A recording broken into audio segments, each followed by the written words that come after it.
Мына ушундай жан дүйнөнү эргиткен, жүрөккө эргүү тартуулаган музыканын коштоосунда бүгүнкү Музыка плюс берүүсүн баштап отурабыз. Аты жөнүм Асхат Туратбек. Бүгүнкү темабыз эл аралык ийгиликтер. Кыргызстандын намысын, Кыргызстандын желегин кимдер эл аралык аренада желбиретип, жеңиштерди багындырып жүрөт. Ал баатырлар, ал таланттуу өнөрлүүлөр кимдер? Буюрса таанышабыз бүгүнкү берүүдө жана алардын эмгектери менен сөз түрдө сиздер менен бөлүшөбүз. Анда эмесе биз менен чогуу болуңуздар. Бул Музыка плюс.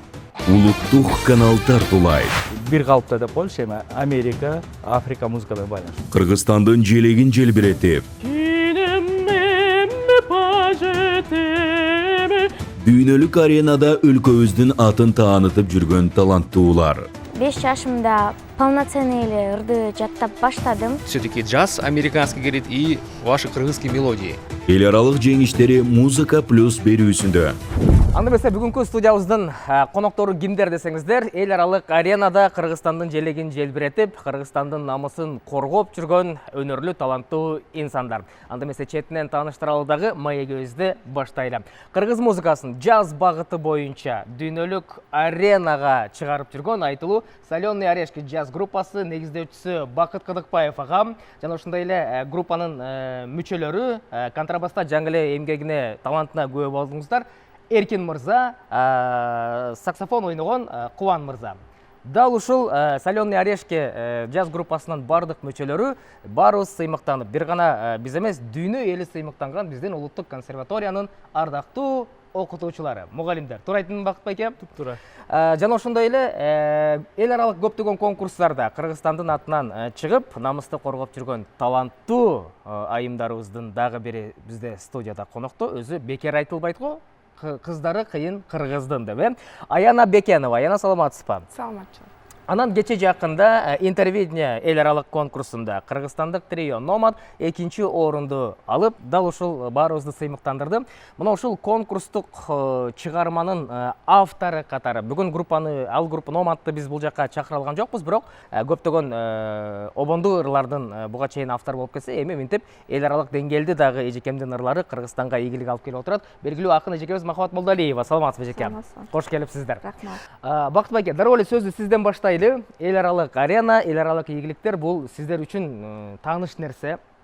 Сиздер дайым бир эмес бир нече жол жасап жүргөн иш. Дал ушул эл аралык ийгиликтер джаз группа Соленый орешкиде качан башталган?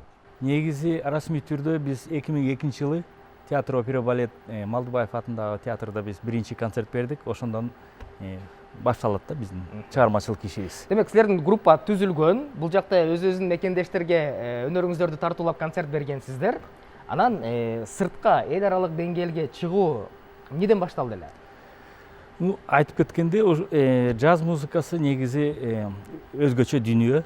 Сөзсүз түрдө элге чыгарыш керек да. Ошон үчүн мен азыр эстесем 2002-жылдан 2016-жылга чейин 15тен ашык эл аралык джаз фестивалына катыштык. Анан жана айтып кеткенде 2016-жылы биз Америкада концерт бере баштадык. Расмий түрдө бизди чакыра баштады. Анан эң эле мындай салмактуу сахна Джон Кеннеди центр деген бар. 1000 жылдык сахнада биз 16 жыл концерт бердик. Ошондон баштап биздин чыгармачылык гастроль деп коелук. Ийгиликтерибиз Америкада болуп калды. Анан андан ары 2017-2018 Нью-Йоркта концерт бере баштадык. Анан Вашингтонда концерт бердик. 1000 жылдык сахна деп калдыңыз. Мына ушул сахнада кыргыз группасы, ошондо сиздердин группада туурабы? Бардык мүчөлөрү кыргыздар, өзүбүздүн мекендештер дегендей. Анан ошолордун ушундай дүйнөлүк аренада кыргыздардан башка биздин коңшулардан дагы бар бекен катышуучулар? Бизди чакырып калган өзгөчөлүгү биз өзүбүздүн чыгармабызды ойноп атабыз да. Жана айтып кеткендей кыргыз чыгармаларды ойноп атабыз. Джаз музыкасы жана айтып кеткендей өзгөчө дүйнө да. Анан аякта ар бир киши, ар бир аткаруучу индивид да, өзгөчөлүгү менен чыгарыш керек. Ошон үчүн бизди чакырып калып, кандай десем, эми мактана албайсың. Чындык факты бар, биз кыргыз джаз музыкасын ошо Америкада Америка джаз музыкасынын мекенинде биз ошо кыргыз музыкасын таандырдык да. Бақыт әке, мен түшінгеніме қарағанда, өкөз эфирден сыртқардағы бір топ сүйлөштүк. Мен түшінгеніме қарағанда, сіздер қырғыз музыкасын ошол джаз тилинде, демек дүйнөлүк музыканын бір багыты болгон, бір дүйнөлүк тили болгон ошол аренада қырғыз музыкасын тааныштыратсыздар. Демек, сіздер қырғыз музыкасы үчүн бір жаңы тепкич, бір жаңылык киргизип аткан экенсиздер да. Ошондой десем туура болобу? Туптура эле, туптура. Чет өлкөлүктөр ошону кандай кабыл алып атат? Чакырган себеп ошондон да. Кабыл алган үчүн аларга чоң жаңылык болуп атат да. Демек, сиздер ошону жеткире биле алып атасыздар, Туура, туура. Жаңылык аларга абдан таң калыштуу десе деп айтса деле болот. Анткени джаз музыкасын баары эле билебиз, кино аркылуу билебизби же радио музыка аркылуу билебиз. Бир калыпта деп коелучу, эми Америка, Африка музыка менен байланыштуу. А биякта бир жаңылык кирип атат. Кыргыз көчмөн элдин чыгармалары кирип атат. Болгондо жанакы айтып кеткени диалект, нью-йоркский диалект деп коет джаз музыкасын. Ошо тилде биз аткарып атабыз да. Анан аларга түшүнүктүү, жагымдуу, анан кызыктуу болуп атат. Негизи ошо, кеп ошондо. Демек, кыргыз музыкасы үчүн дагы жаңылык, ал эми ал жактагылар үчүн дагы бул кандайдыр бир жаңы багыт болуп аткан экен да, жаңы деңгээл, жаңы ачылыш болуп аткан экен да. Ачылыш, туура айтасың. Мына ушундай кыргыз музыкасын дүйнөгө даңазалаган Соленый Орешкенин жамаатына биздин көрүүчүлөр дагы ыраазычылыгын рахматын айтып, сөз түрдө мындан ары колдойт болуш керек. Анан Бакыт байкенин сөзүнөн бир нерсени байкадык. Эл аралык конкурстарга бир варианты ал жактан чакырып анан катышса болот, же болбосо өзүң заявка берип, өзүңдүн каалооңду билдирип катышсаң болот. Туурабы? Дүйнөлүк практикада ошондой, бирок джаз музыкасында кандай айтып атпаймынбы? Үстөмдүк кылгандар Америка музыканттары. Демек, алар өздөрү каалаган чакырат, кимди ылайыктуу көрсө ошону чакырат. Биринчиден. Бизде студияда жогоруда айтып өттүм, далай эл аралык конкурстардын лауреаты болгон Аяна Бекенова деген сулуу кыз отурат. Аяна, сизге суроо да. Сиз канча эл аралык конкурстарга катыштыңыз? Жана кандай жол менен катышып калдыңыз? Алар сизди чакырдыбы же өзүңүздүн каалооңуз менен аларга катышууну билдирип, анан алар чакырыштыбы? Конкурсы, как правило, мы находим сами и подаем заявку сами. Если это страны Европы, то, конечно, мы просим вызов, чтобы оформить визы и полететь. А так, в основном, мы сами находим в интернете, на сайтах, вот так. Буга чейин кандай конкурстарга катыштыңыз, кандай жеңиштер болду? Кыска айтып бербейсизби бизге? Первый конкурс международный был в возрасте 15 лет. Это была Россия, Санкт-Петербург. Там я получила звание дипломанта. Также нашла в интернете о конкурсе информацию, и мы решили лететь. Самый главный двигатель прогресса в моем творчестве — это мама, потому что она мне помогает и финансово, и следит за моим творчеством, пытается меня всячески развивать. И, соответственно, какие-то конкурсы, поездки за границей я обязательно обговариваю с ней. Вот. Подача документов — это все через сторону, через организацию с той стороны, которая принимает. Обговариваем какие-то детали, моменты, может быть, что-то, какие-то документы нужно отправить дополнительно.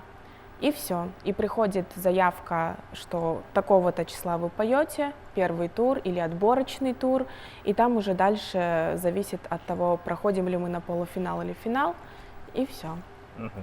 Мына ушул эл аралык конкурстарга барганда сиздерге бир кандайдыр бир мамлекеттик орган, маданият министрлиги болобу же опера балет театры өзү болобу мындай колдоо көрсөтүп жардам береби сиздерге? Недавно мой коллега и друг ездил на конкурс, и театр оказывал финансовую поддержку. Я могу сказать только за себя, что зачастую я езжу на конкурсы за свой счет, без поддержки театра и Министерства культуры. Бул да болсо өнөргө болгон берилүү жана өзүн мына ушундай бийик деңгээлде көрсөтө алам деген өзүнө болгон ишеним болуш керек, урматтуу аудитория. Аянанын дал ушул аракети үчүн кол чаап койбойсуздарбы?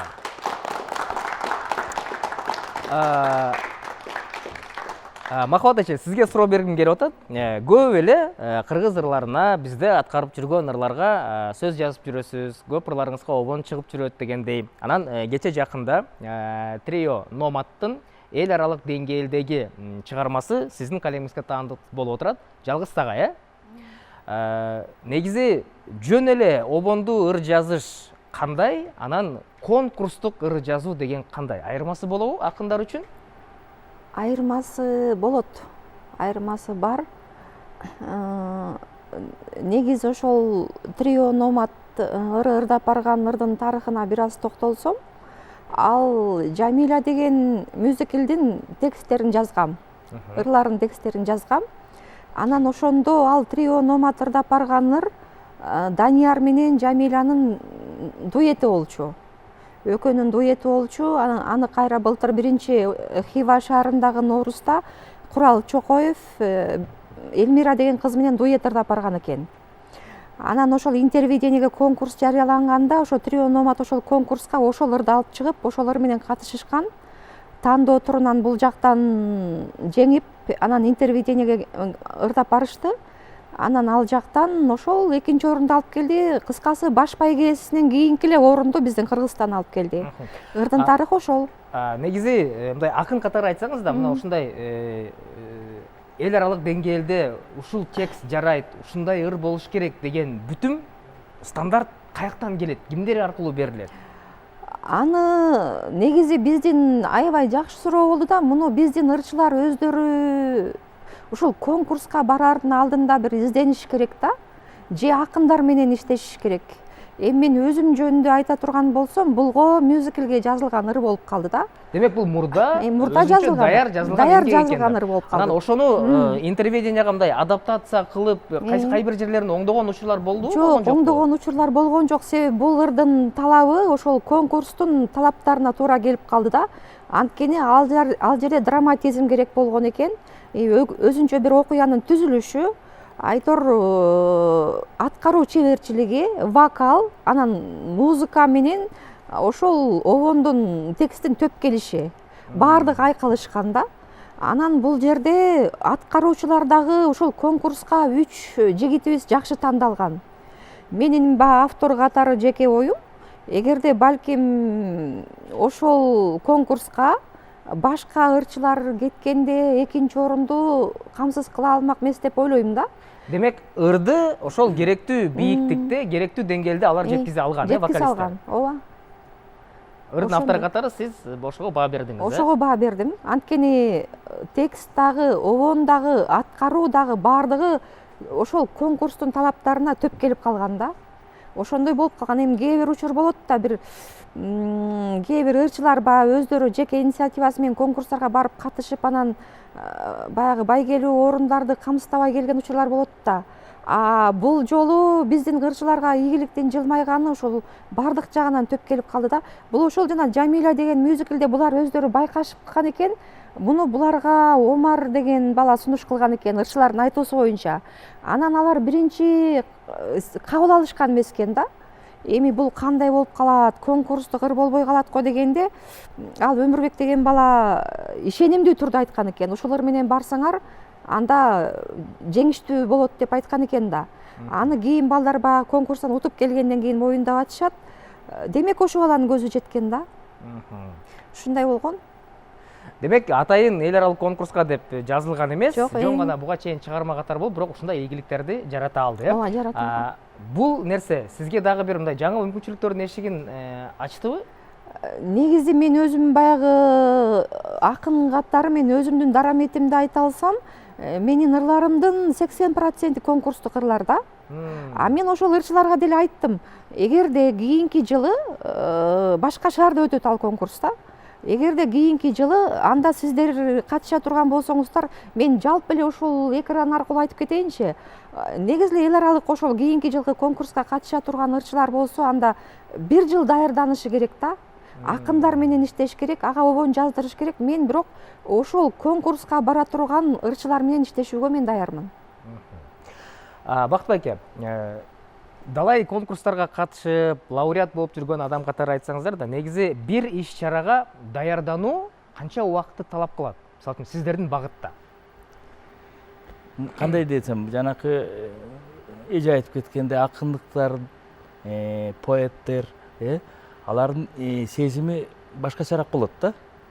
төкмөлүк жаз музыкасында биринчи орунда турат да. Демек сиздер мисалы үчүн бир даярдык учурунда бир мелодияны ойноп, бирок тигил жака барганда такыр башка болуп кетиши мүмкүнбү? Сөзсүз. Аң сезимге жараша, көңүлгө бир жараша. стандарт, белгилүү бир талап жок экенде? Болбойт. Эми стандарт дегенде бир мүмкүн обон да, эми элге түшүнүктүү болуш үчүн бир обонду берет деп коелучу. Мисалы биз азыр ойногондо опмайда элдин баары билет, а импровизация төкмөлүгү биз билбейбиз. Азыркы абалга жараша, жаштар угуп аткан көңүлүнө жараша биз ойнойбуз да. Аны эч ким билбейт жана. Сүйүү сезими да. Аны эч ким билбейт кайдан келеринчи. Бирок ошону так жеткириш үчүн ар дайым ошо абалда жүрүш керексиң да. Ошондой сезимде. Демиң ушундай болуш керек да. Ошондо чыгарманын көркү темада эмес, а импровизацияда көркү. Анткени бул бир моментте эле болот, азыркы учурда эле болот. Ошону Аны калыш керек. жана айырмасы жана эстрада музыка менен ала алыппы. Же эми салыштыруу болбойт, эми бирок салыштырсак, технически салыштырсак, классика болобу? Классикада бүт жазылган. Эстрада бүт айтылган. Аткаруу деңгээли болуш керек да, бийик. А жаз музыкасы андан тышкары. Түшүнүп атасызбы? Эми анткени өзүңдүн оюңду, ой жүгүрткөнүң түшүнүүңдү, аң сезимиңди элге жеткириш керек учурда. Демек, Айырмасы ошондо. Сиздердин багытта кимдин импровизациясы күчтүү болсо, ошол мыкты болот экен. Сүйүү менен сезимдүү да. Демек, ошол музыканы ошондой импровизациясы менен, ошонун сезими менен жеткире ала турган болсо, ошол мыкты болот экен да. Ооба. Мына ушундай караңыздарчы, ары татаал, бирок ошол эле учурда ары кызыктуу дүйнөдө ийгилик жараткан биздин өнөрлүү студиябыздын конокторуна кол чаап коелу, Дал ушундай кол чабуулардын коштоосунда студиябыздын дагы бир таланттуу коногун чакырабыз. Болгондо дагы өзүнүн ысымын гана эмес, бүтүндөй кыргыздын ысымын чет өлкөдө, эл аралык аренада даңазалай алган. Айтылуу Орусиянын Привет Андрей долбооруна катышып, бүгүн мына кыргыздын эле эмес, бүтүндөй коңшу өлкөлөрдө дагы таанымал болуп отурган таланттуу кызыңыздар Баймырзаева Насихатка кол чабабыз. Алгач Насихаттын Привет Андрей долбоорундагы кыскача видеосун көрүп алалы. А у нас за столом, друзья, самые юные гости сегодняшней программы из Кыргызстана. Хочу познакомить Таню с Насихат Баймырзаевой. Она выходит на нашу сцену с песней «Синее море».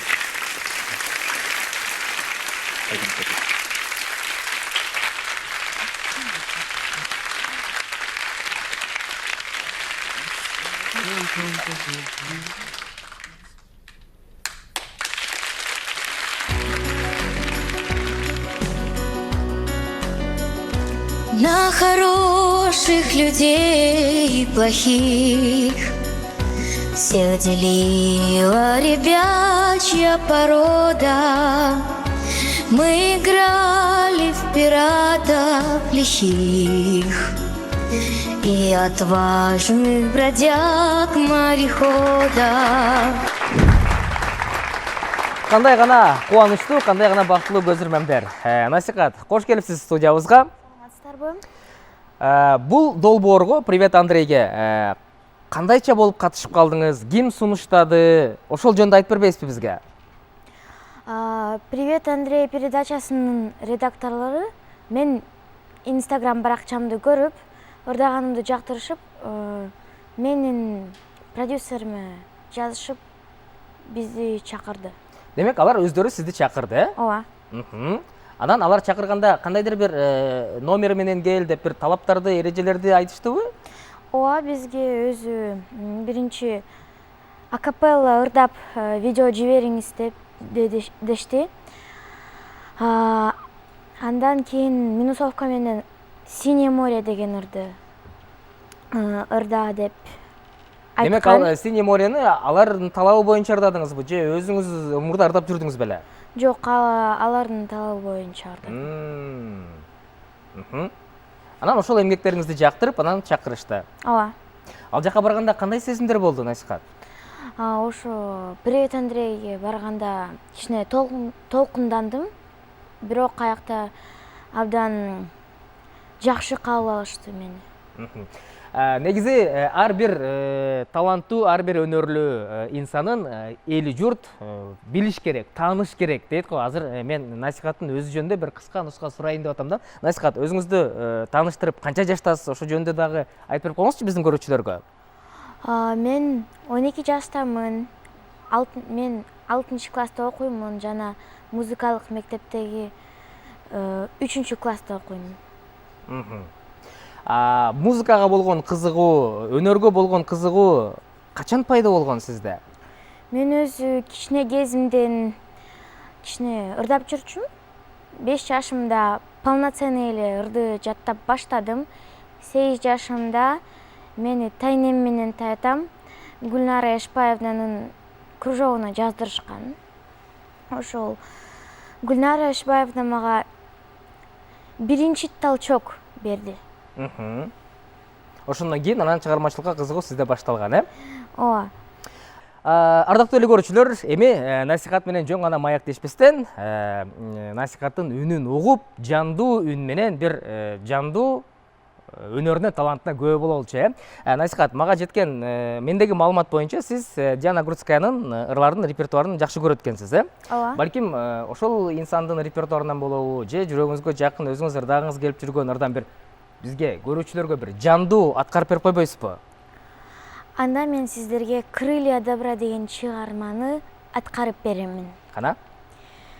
Где живет улыбка, там искрится свет, там душа открыта и сомнений нет, где все так же верят в волшебство любви, там легко развеют печали все твои, когда твое солнце проснется внутри, тогда улыбнется весь мир. На тебя с любовью смотрят небеса, мы все одна семья. Ты всегда это помни, руку протяни, кому не хватит сил. Доброта открывает двери наши сердца. Есть у каждого крылья добра.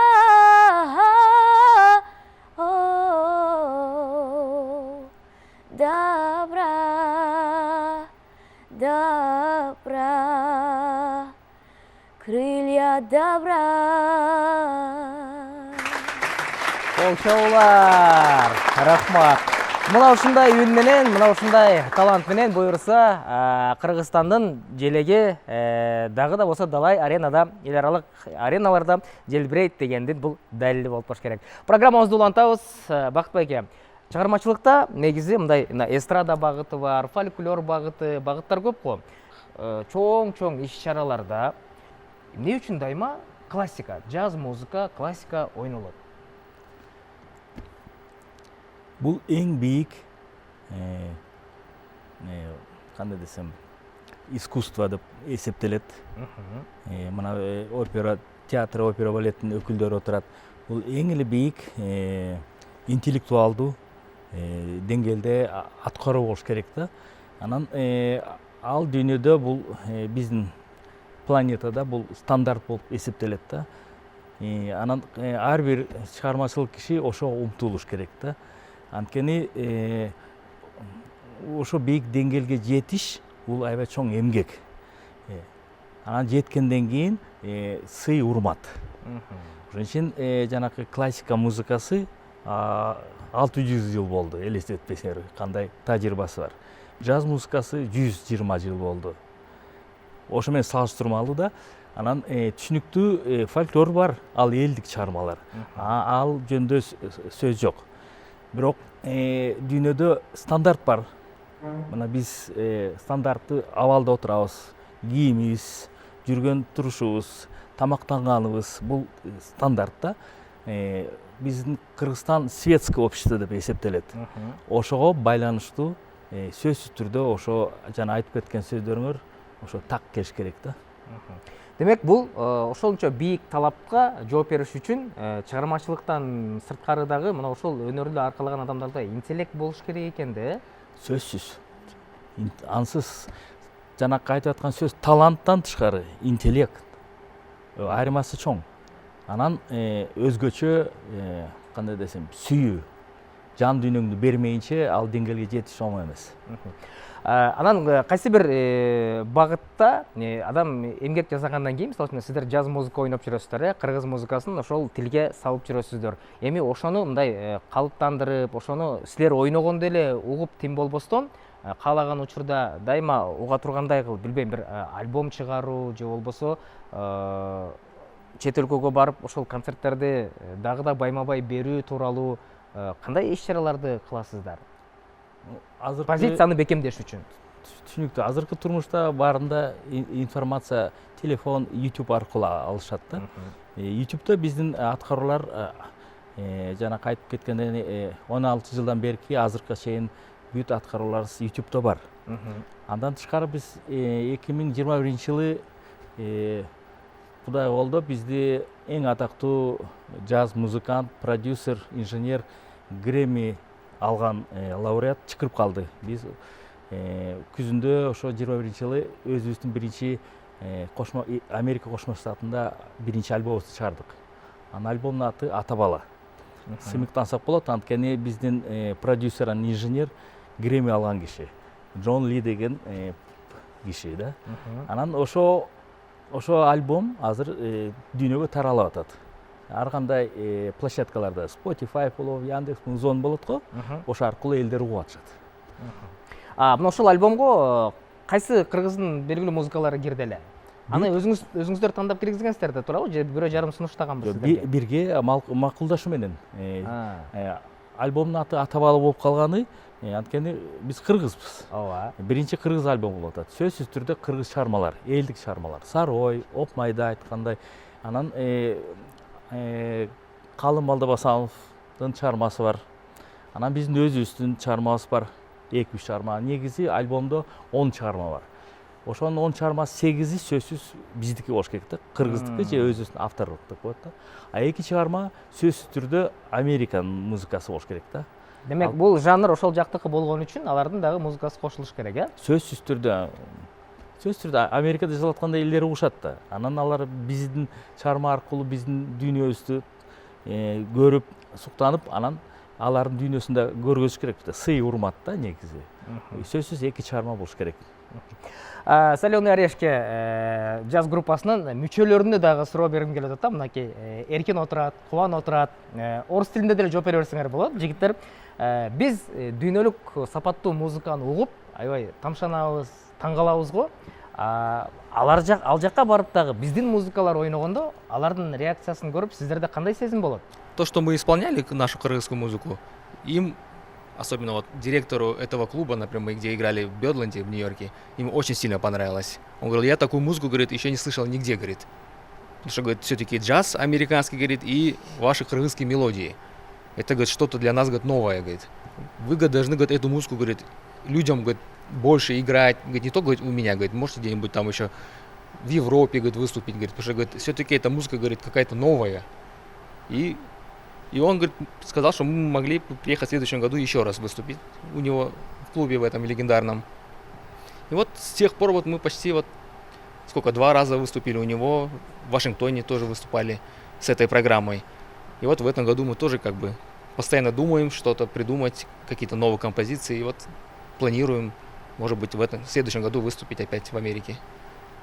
Анда эмесе, ардактуу телекөрүүчүлөр, келиңиздер эми дүйнөлүк сахнаны багындырып жүргөн үндөр бүгүнкү берүүбүздүн алкагында биздин ушул чакан студиябызда дагы жаңырсын деп Аянадан сурана алып атам. Аяна, жандуу үн менен акапелла ушул жактан бир чыгарма аткарып бербейсизби? Буга чейин сиз эл аралык сахналарда, конкурстарда ырдап жүргөн чыгармалардан.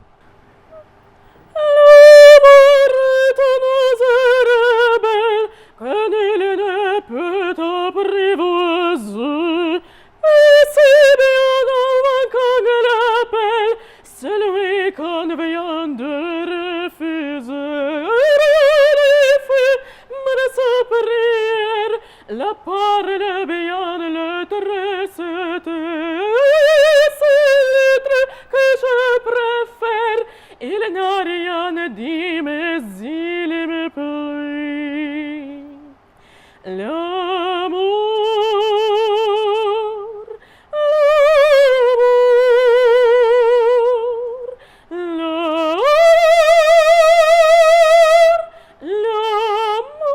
l'amour est un vin de bohème. Il n'a jamais connu de loi. Si tu ne m'aimes pas, je t'aime. Si je t'aime, regarde-toi. Si tu ne m'aimes pas, si tu n'aimes pas, je t'aime. Mais si je t'aime, si je t'aime,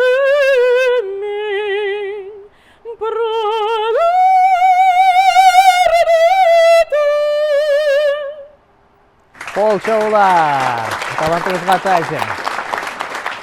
Мына ушундай тунук үндөр, мына ушундай кайталангыс талант көрсө Кыргызстанга далай жеңиштерди алып келип аткан экен да. Мунун бардыгы жөн жерден эмес, ушул өнөрдү багып, аздектеп жүргөн. Дал ушул таланттуу, өнөрлүү замандаштарыбызга рахматта бир кол чаап койбойлу, Агай, мына ушул музыкадагы бийик деңгээл, музыкадагы интеллектуалдык деңгээл Кыргызстанда өнүгүш үчүн, ошол эле опера жааты, ошол эле джаз багыты өнүгүш үчүн бүгүнкү күндө эмне жетпей атат?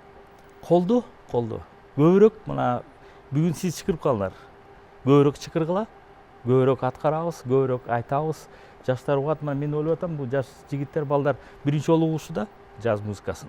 Классиканы угабыз, ал түшүнүктүү, бирок андай деңгээлде эмес. Көбүнчө жаштар эстраданы угушат да. Ал деле түшүнүктүү нерсе да. Эгерде силер көбүрөөк чыгарсаңар, УТРК деп коебуз, улуттук телекомпания көбүрөөк чыгарыш керек, көбүрөөк басым кылыш керек буга. Демек, пропаганда канчалык көп болсо, ошончо бат жайылат, ошончо бат кабыл алынат. Жакшы мааниде пропаганда, жакшы мааниде. Маданият пропагандасы. Мамлекеттик структуралар, ошол эле министрлик тараптан, ошол эле тийиштүү багыттагы окуу жайлар тараптан дагы бир аракеттер көрүлүп атабы? Көрүнүп атат.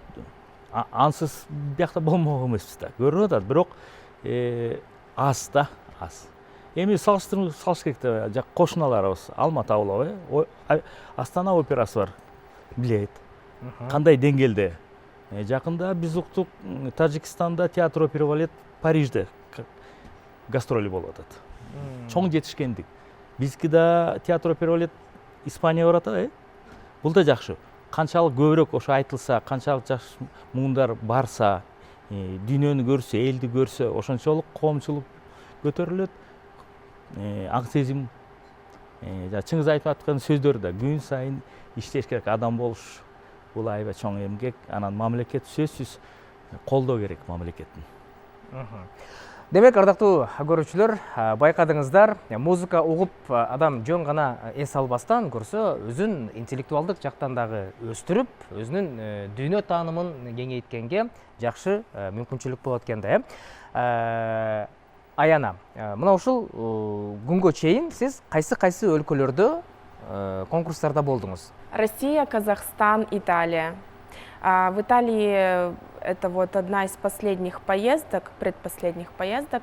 Я принимала участие в фестивале, который был посвящен Джоаккино Россини на его родине в Италии, в городе Пезаро. В последний раз, вот летом я прилетела тоже из Италии, проходила стажировку в Милане около 4 месяцев у своего профессора Анатолия Гусева. Вот. В Казахстане, в городе Алматы, я еще была студенткой, ездила на конкурс, где заняла 2 место. В России, в Санкт-Петербурге, это был один из первых моих международных конкурсов, где оттуда я привезла звание дипломанта в возрасте 15 лет. Дальнейшие конкурсы планируются, но пока еще смотрю, куда можно податься, куда можно съездить. Мына ушул багыт боюнча жүрүп, мындай Кыргызстанда акча тапса болобу айына? Тяжеловато, если честно. Тяжеловато, но можно. Я думаю, что можно зарабатывать. Бакыт байке, джаз музыкасы бизде анча өнүккөн эмес, бирок ошентсе дагы өзүнүн бир айрым угуучулары бар болуш керек да.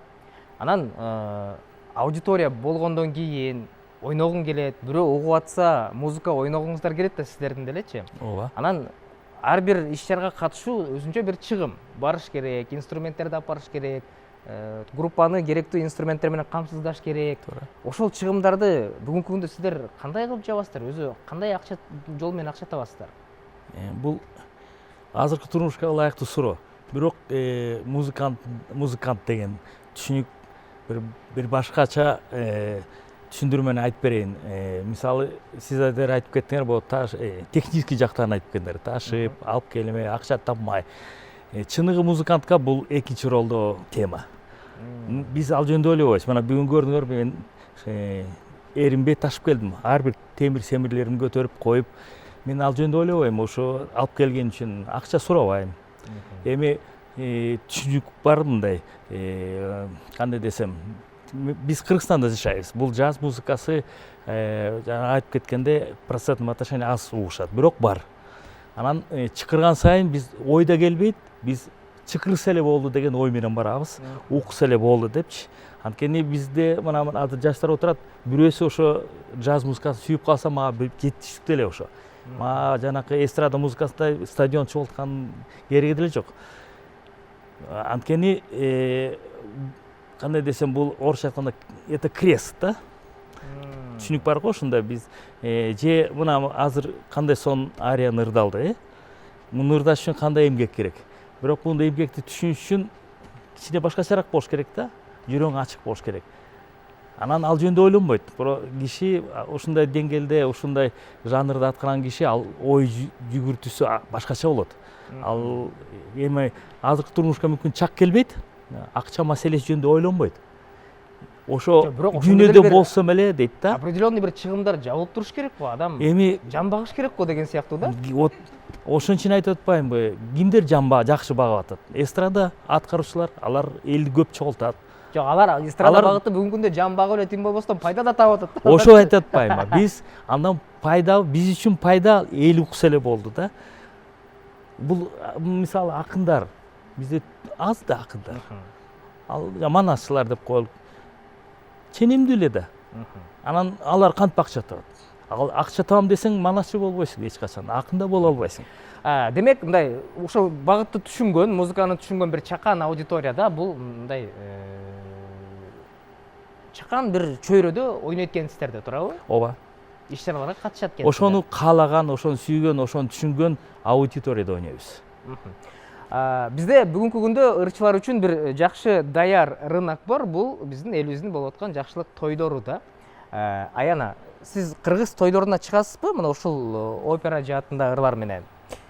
Я не выхожу на тои по причине того, что мне не нравится петь под фонограмму.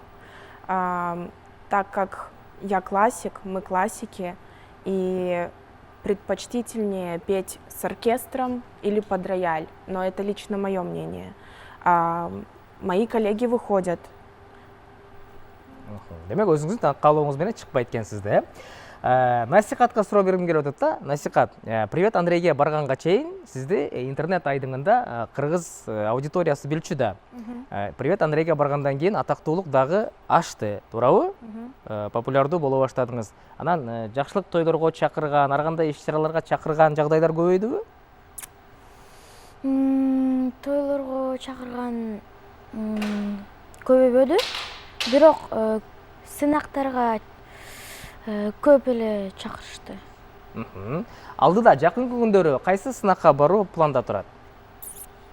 Азыр сынакка баруу планда жок азыр.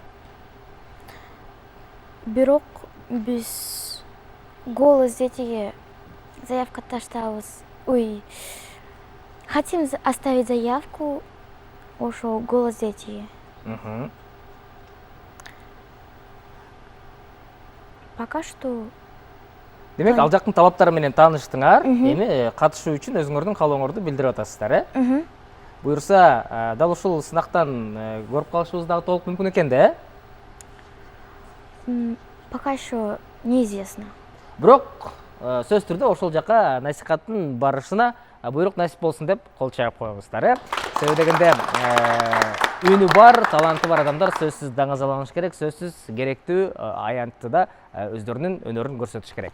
Насихат, мына ушул конкурстарга барууда, катышууда сизге кимдир бирөө жардам көрсөтөбү? Мамлекет тарабынан же болбосо мындай жеке каалоочулар тарабынан жардам болобу? Эң биринчиден мага президент шахматно-шашечного объединения лиц с ограниченными возможностями Эрмек Мукашев акебиз жана Дарика эже Мамутова жардам беришет, дагы шаардагы сынакка көп колдоо көрсөтүшөт.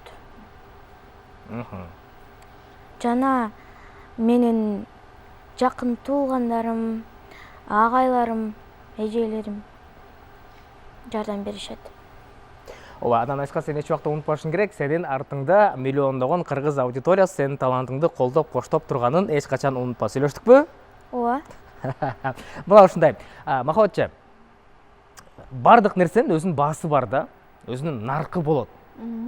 Акын катары, акындардын эмгеги дагы бир нерсе менен бааланып атабы? Бир эл аралык чыгармалар момундай жазылат, бизге ырдай турган ырлар момундай жазылат деген бир стандарт пайда болдубу? Себеби дегенде азыр мезгил ошол талапты коюп атат го. Жок, андай акындардын алдында андай талап деле жок азырынча. Болгон ошол биз китептерибизди чыгарабыз да. Анан ошол китептерден обончулар алып, өздөрү обон чыгарып, ырчылар менен иштешип, ошентип баягы чыгарма жаратышат. Акындардын эмгеги мындай бааланбайт деле, мындай материалдык жактан мындай бааланбайт деле да. Мисалы, сиз жазган чыгарма Кыргызстанга экинчи орунду алып келди. Туурабы? Ооба.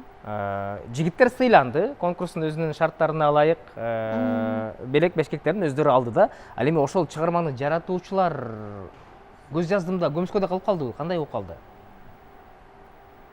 Биз ошондой болдук го дейм. Мен өзүм биз деле баягы мен буга чейин деле чынымды айтсам, бир 200 обондорларым ырдалат да.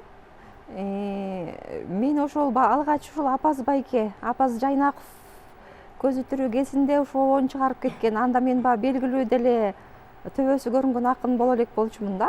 Анан биринекин китептери менен ошо ырларымды таап алып, ошол Апаз байке обон чыгарып, анан ал кишинин айтып коюшум керек, ушу бул жерде ушу айткым келип турат. Ал айтканда эч качан мындай буйрутмага ыр жазба деп айтчу да. Сен өзүңдүн эргип жазган ырларыңды китептен таап алып, анан обончулар ошол жактан обон чыгарса чыгарсын. Бирок эч качан буйрутма менен ыр жазып бербе деп ушинтип айткан да магачы. Андан кийин эле Жалил Садыков деген композитор агай менен иштешип калдым. Бирок буйрутмага ыр жазууну ошол агай мага көп үйрөтүп кетет. Анткени ошол агай бир 20 ырма обон чыгарып, анан ошол улам буйрутма берип батып, ошол жолго Жалил Садыков агай салып кетти да. Демек, ал дагы керек экен, бул дагы керек экен да. Анткени чыгармачылыгыңа өзүңдүн баягы жан дүйнөң бир эргип турганда жазган ырларыңа дагы кээде обончулар таап алып, обон чыгарса, ал дагы керек. Ал эми обончулар менен иштешкенде менде моундай обон бар, ошого ушундай текст керек деп иштешкен, бул жагы да керек экен да. Мен жанагы Жамиля деген мюзиклдин баарын ушу буйрутма менен жаздым да. Мага мюзикл жазуу буйругу түштү да. Маданият министрлиги тарабынан ушундай буйрук болду да. Анан баягы трио Номад кеттердин астында бизге ушу Маданият министрлиги тарабынан автор катары композиторлорго, акынга бир аз колдоо болду. Анан алар барып экинчи орунду алып келгенин билген деле жокпуз да. экинчи орунду алып келгенден кийин ошончо көмүскө деле калдык. Демек, бул дагы буюрса кийинки Музыка плюстун алкагында сөз кыла турган темалардын бири болуп калды окшойт, Макул, кезеги келгенде биз дагы мунун чын бышыгын, туурасын элге алып чыкканга аракет кылалы. Бакыт байке, сиздерде репертуар тандоодо кандай эрежелер сакталат? Эми биз азыркы заманда жашап аткандан кийин джаз музыкасында жүргөндөн кийин биз андан тышкары жана эстрада музыкасын да угабыз. Азыркы абалын классиканда биз негизи академический музыкантпыз, классика музыкантпыз. Бизде джаз институту болгон эмес, колледж болгон эмес. Биз өзүбүз эмгегибиз менен, сүйүү менен ошо джаз музыкасына келдик. Жана репертуар болгондо азыр көрүп атасыздар, дүйнөдө бүт баары синтезируется, кавер деген сөз бар, аралашып атат да. Эми бул азыркы замандын тренди, жолу. Аны да биз көңүл бурабыз. Бирок негизги мисалы классикада бийик деңгээлде классика чыгармалар болот. Алар сөзсүз аткарышат. Джазда да ошондой бийик чыгармалар болот. Өтүп кеткен мыкты композиторлордун чыгармаларын сөзсүз түрдө аткарыш керек. Бирок биз аны да аткарабыз. Анан азыркы учурда силер көргөндө биз кыргыз чыгармалар киргизип атпайбызбы? Бул чоң эле жаңылык. Ошондой эле азыркы эстрада болуп аткан жаштардын жана азыр айтып кеткенде таланттуу балдардын элге таанылып калган, белгилүү болгон ырларды да биз аны аранжировка кылып, өзгөртүп, аларды да чыгарып атабыз. Ошол мааниде биз кандай десем, негизи джаз музыкасы өзгөчөлүгү эме, кандай десем, аябай сезимдүү. Мисалы классика музыкасы классика бойдон калат, ал стандарт, консервативный вид искусства. Эстрада. А джаз музыкасы камтып берет. Элдик музыка болобу, классиканы да кошо алабыз, эстраданы да кошо алабыз. Бүт эме кире турган бир өзгөчө жанр. Бирок эми ал жаш жанр болуп аткандан кийин азыркы Америкада эң эле белгилүү аткан хип-хоп деген жанр бар, аны да биз ойнойбуз. Бирок аякта бизде андан тышкары импровизация кошулган үчүн биздики джазовый болуп кетип атат да. Ошон үчүн эң эле жандуу деп айтса болот да, джаз музыкасы өзгөчөлүгү ошондо. Эртеден берки маектерди угуп көрүп отуруп, баягы музыканын кандай деңгээлдери бар экенин билип отуруп, суроо пайда болот экен да. Бакыт байке, эстрада чыгармачылыкка киреби? Эстрадан чыгармачылык деп айтса болобу? Себеби дегенде ырчыларыбыз биз чыгармачылык менен алек болуп, биз чарчап деп атпайбы? Мындай мындай провокационный суроо да. Чыгармачылык дегенди сиз эмне деп түшүнөсүз? Жок, мисалы, сиздердин жанр ошол эле джаз, ошол эле опера, бул билбейм, дүйнөлүк өзүнүн бир стандарты, өзүнүн бир деңгээли болуп атат да. Туура. А эстрада бул кадимки катардагы эле нерсе болуп атат да, силерге салыштырмалуу. Салыштырмалуу. Анан ошондон улам айтып атам да, чыгармачылык, эстраданы чыгармачылык деп айтса болобу деп. Болот, айтпаса туура эмес болуп калат да. Неэтично да, эми айтууга болбойт да. Анткени ар бир киши жан да, анын ар кандай деңгээлде эргүүсү болот да. Алар мисалы ар бир кишиге өзүнүн тандоосу болот да. Мисалы бирөө башын оорутуп келбейт, жеңил музыкасы болот. Бирөө башын оорутуп классикага келет. Демек, баары бир аудитория тандайт экенде, Туп-туура. эл тандайт экенде. Туура. Эл кайсын кабыл алса, ошону берет экен. Бирок элди өзгөртүш үчүн мамлекет салым кылыш керек. Эгерде аны өзгөртүш керек болгон болсо, демек эстрада жарабайт, өйдө чыгыш керек деген сөз болот атпайбы? Жок, жарабайт дегенде туура эмес болуп калат да эми. Жок, мындай деңгээл көтөрүлүш керек деген мааниде. Мисалы, мына Америка Кошмо Штатында классика кандай бийик деңгээлде, эстрадасы кандай бийик деңгээлде билебиз да, эми жанагы Грэмми деген аткаруучулар, Бейонсе болобу, Риана болот, кандай бийик деңгээлде аткаруу. Ошондой мамиле болсо чыгармачылыкта, аны чыгармачылык деп айтса болот да. Анткени жыл сайын алар Грэмми алганда сөзсүз түрдө жаңылык киргизет. Техника боюнча, ыр боюнча, аранжировка боюнча, көрүнүш боюнча жаңылыктар кирип турат. Ошо жаңылык киргизген нерсе чыгармачылык. Ошондой конкурстарбы, билбейм, ошондой бир сыйлыкты коюп туруп, ошонун талаптары менен берсе, аудитория дагы ошол нерсеге көнөт, чыгармачылык менен алектенем деген адам дагы ошого жараша аракет Көтөрүлөт. кылып деңгээли көтөрүлөт экен да. Туптура, туптура. Аяна, сизге суроо да, конкурстарга барганда репертуар тандоо өзүңүз каалап кимдер менен кеңешип тандайсыз же ошол конкурска чакыргандардын өзүнүн талабы болобу? Мисалы үчүн насихат айтып атат, мага Привет Андрейден могул ырларды ырдайсың деп талап коюшту деп. Сиздерде кандай? В первую очередь, конечно, это все обговаривается с педагогом. Как правило, отборочный тур проводится из своего типа голоса. Дальнейшие туры, в основном, во всех конкурсах есть регламент, где они для каждого типа голоса опубликовывают на выбор какое-то количество произведений. Если это страна СНГ, Казахстан, Россия, вот из того, что я ездила, из тех стран, они пишут обязательно романс национальный своей страны и выставляют там, сколько для твоего типа голоса это подходит, и оттуда уже участник сам выбирает, что ему больше нравится, что ему больше подходит. То есть происходит это вот так. Они все равно предоставляют определенный список на выбор, и там уже что сочтет нужным сам участник, то он и выбирает. Анан ар бир ырчы өзүнүн бир каалаган бийиктиги болот да, деңгээли болот да. Сиз мисалы алдыда кайсыл эл аралык конкурска катышсам деп кыялданып жүрөсүз? Апиралия.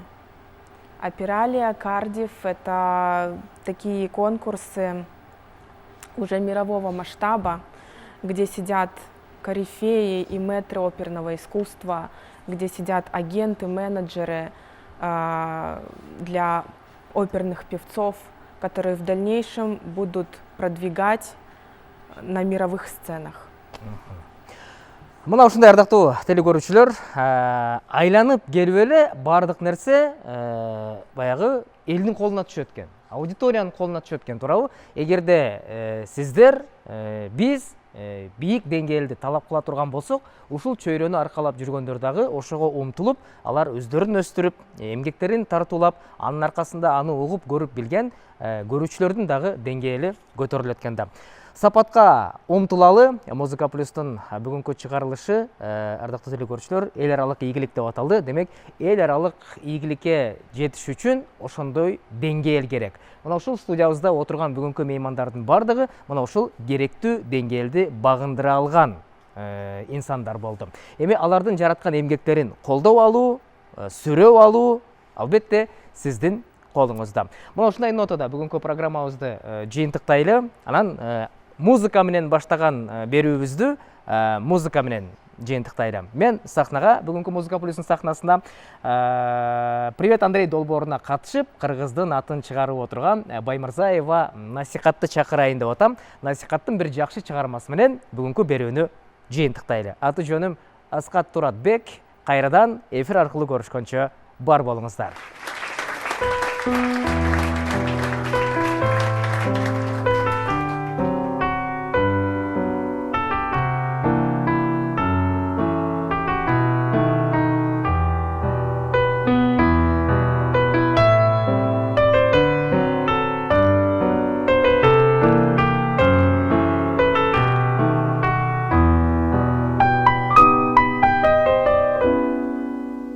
Есть на далекой планете город влюбленных людей. Звезды для них по-особому светят, небо для них голубей.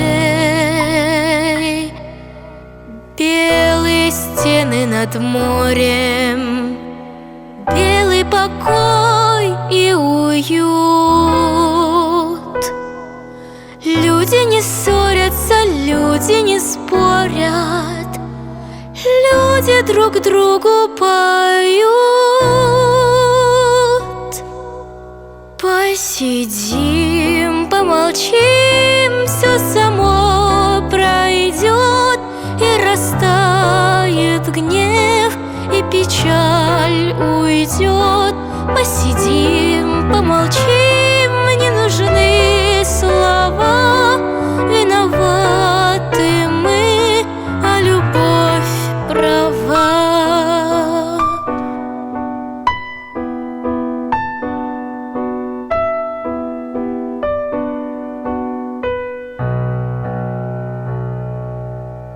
Если тот город увидишь, сразу обиды простишь. Словом напрасно меня не обидишь, ссорою не скорбишь. Путь нам навеки осветит белого города свет. Пусть говорят, что на нашей планете этого города нет. Посидим, помолчим, все само пройдет, и растает гнев, и печаль уйдет. Посидим, помолчим, не нужны слова. Виноваты мы, а любовь права.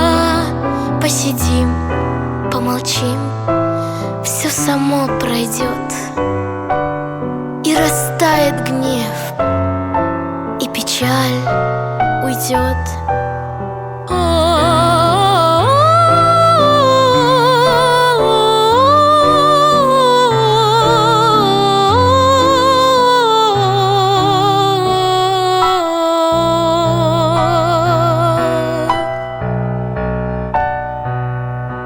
Есть на земле этот город влюбленных людей.